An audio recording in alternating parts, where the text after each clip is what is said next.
ناظرین اکرام، السلام علیکم۔ رسول اللہ صلی اللہ علیہ وآلہ وسلم نے فرمایا، ایک آدمی صرف مکھی کی وجہ سے جنت میں چلا گیا اور دوسرا جہنم میں۔ صحابہ نے عرض کیا، یا رسول اللہ صلی اللہ علیہ وآلہ وسلم، وہ کیسے؟ نبی اکرم صلی اللہ علیہ وآلہ وسلم نے فرمایا، دو آدمی ایک قبیلے کے پاس سے گزرے۔ اس قبیلے کا ایک بت تھا جس پر چڑھاوا چڑھائے بغیر کوئی آدمی وہاں سے نہیں گزر سکتا تھا۔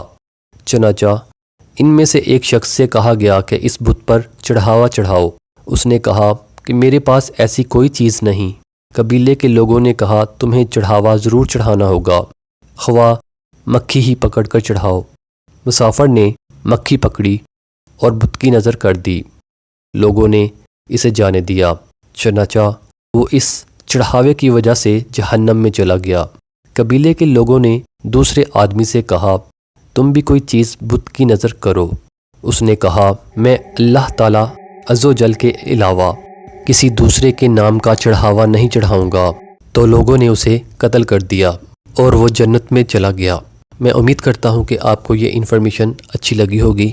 اگر انفارمیشن اچھی لگے تو اس کو زیادہ سے زیادہ شیئر کیجیے اور میرے اس چینل موحد انفو کو بھی سبسکرائب کر لیجیے۔ میں ملوں گا آپ سے ایک نئی ویڈیو میں، تب تک کے لیے آپ اپنا بہت سا خیال رکھیے گا۔ Thanks for watching this video. اللہ حافظ۔